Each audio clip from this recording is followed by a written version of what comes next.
Ya, Assalamualaikum warahmatullahi wabarakatuh. Selamat pagi rakan tugas Madini di daerah Belad. Apa kabar? Waalaikumsalam warahmatullahi wabarakatuh. Saya dalam keadaan yang sihat. Bagaimana pula dengan Sarina dan juga Umu pada pagi Jumaat ini? Alhamdulillah kami sihat walafiat. Nampak cerah seperti cerahnya baju Madini pada pagi ini. Baik. Bagaimana dengan keadaan cuaca pada pagi ini, Dani?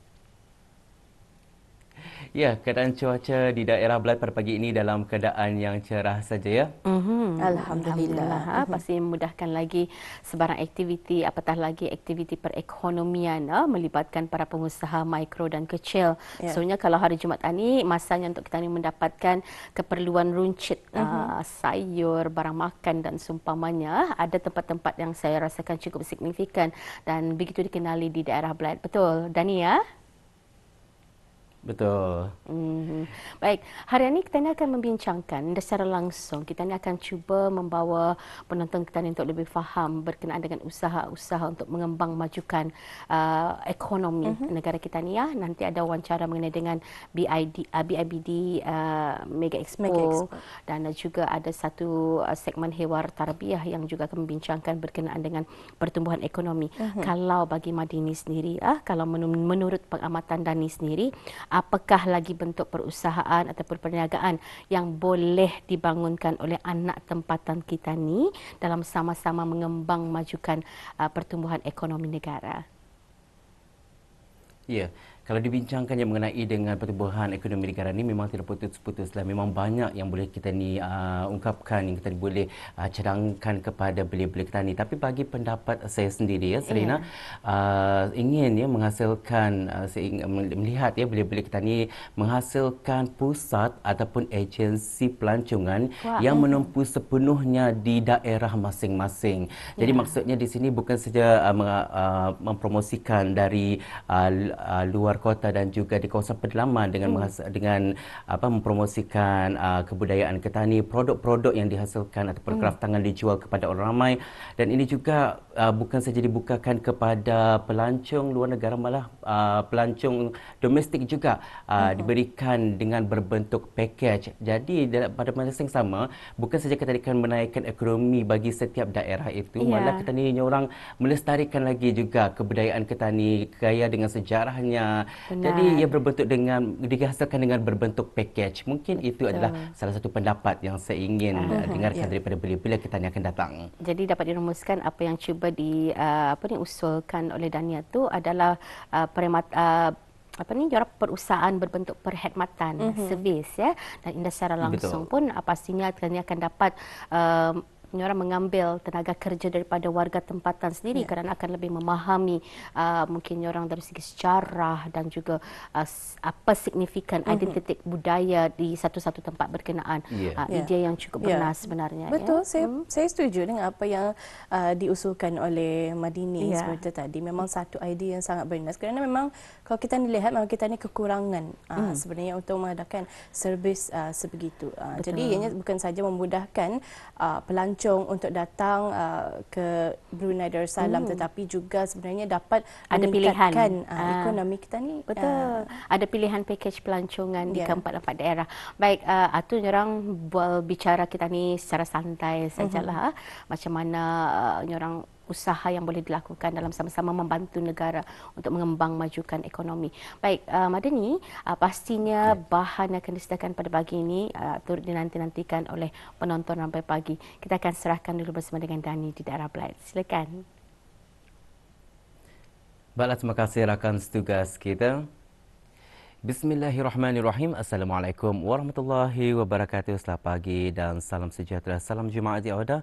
Alhamdulillah, terima kasih atas kesetiaan Auda dalam menyaksikan rancangan Rampai Pagi lintas langsung yang kami bawakan dari daerah Belait ya. Dan seperti biasa kita akan mengongsikan satu maklumat dan juga bahan visual yang telah disediakan oleh rakan setugas kita untuk hari ini. Dan sebagai perkongsian bersama, keadaan cuaca di daerah Belait pada pagi ini dalam keadaan yang cerah saja.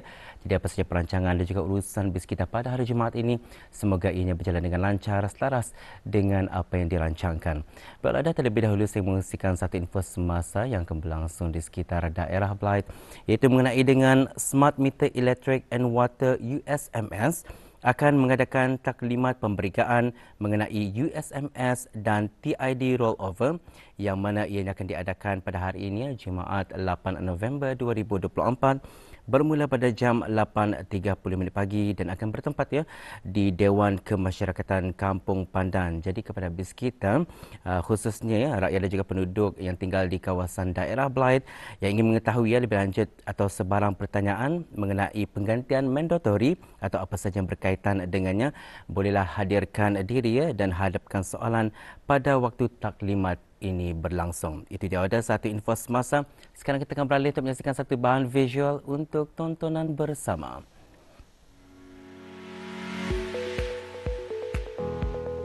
Dalam usaha bagi mewujudkan lebih banyak peluang pekerjaan, Pusat Pekerjaan Brunei menjadi sebagai landasan kepada pencari kerja untuk memohon jawatan kosong yang ada dengan mengakses perkhidmatan yang disediakan untuk meningkatkan kebolehkerjaan dan kebolehpasaran.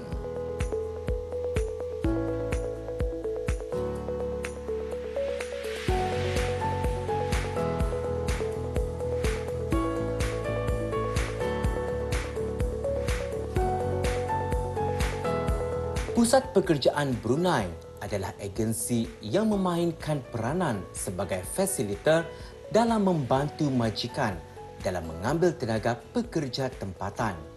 Oleh yang demikian, baru-baru ini telah diadakan Jelajah Kerjaya bagi peringkat daerah Blyth yang mengambil tempat di Dewan Kemasyarakatan Kampung Pandan, Kuala Blyth. Sepanjang jelajah kerja ini diadakan, secara keseluruhannya ada dua keutamaan, iaitu memfokuskan kepada pameran kerja yang mana syarikat-syarikat akan menawarkan peluang-peluang pekerjaan kepada pencari kerja tempatan. Itu pertama. Kedua ialah temu duga secara terbuka. Jadi dua aktiviti ini diadakan di tiga daerah, iaitu di daerah Blyth, di daerah Tutong dan di daerah Temburong. Jadi antara nasihatlah yang pertama sekali ialah bagi pencari pekerja tempatan itu untuk berdaftar dengan akaun Pusat Pekerjaan Brunei, iaitu akaun Job Center Brunei. Yang kedua ialah berpakaian kemaslah kalau mana-mana ingin menghadiri temu duga terbuka.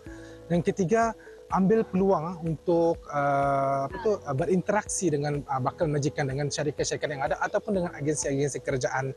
Dan juga para pengunjung juga boleh berpeluang untuk mengagat our space untuk bertanyakan bagaimana kami Pusat Pekerjaan Brunei PPBN ini membantu para pencari kerja ini untuk mendapatkan pekerjaan ataupun untuk meningkatkan kemeriahan mereka dan juga kebolehpasaran mereka.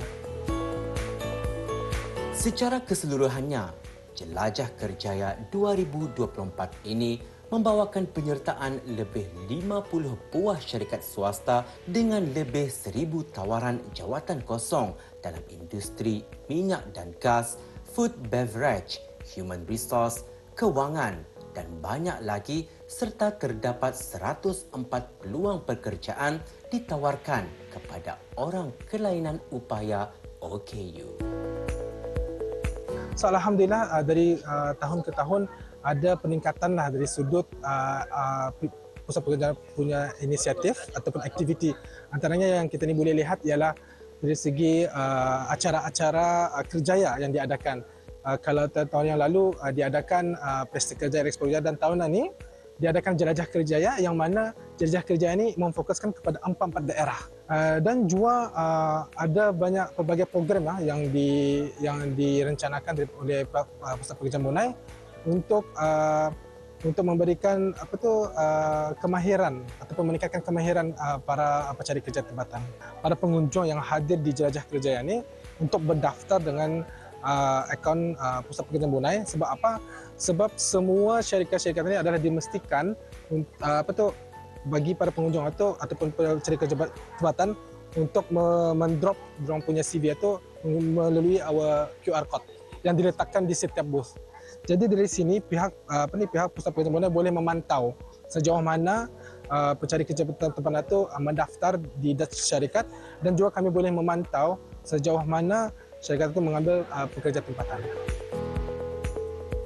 Selain daripada penglibatan agensi kerajaan dan syarikat swasta juga turut diadakan perkongsian dan perbincangan bersama beberapa pegawai Pusat Pekerjaan Brunei bagi menambah kefahaman pengunjung jelajah kerjaya.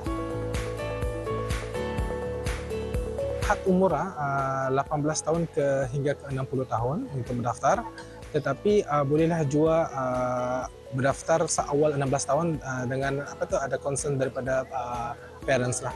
Ambil peluang ini untuk datang ke tempat-tempat kami ini, jelajah kerja ini, untuk berinteraksi dengan pangkal bajikan. Kedua, boleh mengambil peluang untuk mengetahui apakah program-program yang ada yang kami tawarkan. Jadi ini untuk meningkatkan keboleh pasaran dan keboleh marketability dan employability para pencari kerja tempatan kita ni. Bukan sahaja pengunjung jelajah kerjaya ini terdiri pada mereka yang masih mencari pekerjaan.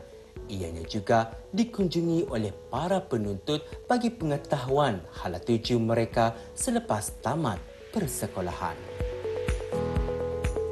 Jelajah kerjaya ini adalah sangat berfaedah untuk semua pelajar-pelajar, terutama pelajar-pelajar yang kelepasan O-level nanti. Sebabnya dengan adanya jelajah kerjaya ini, pelajar-pelajar akan dapat mengetahui dan akan tahu ke mana hala tuju mereka selepas peperiksaan O-level nanti.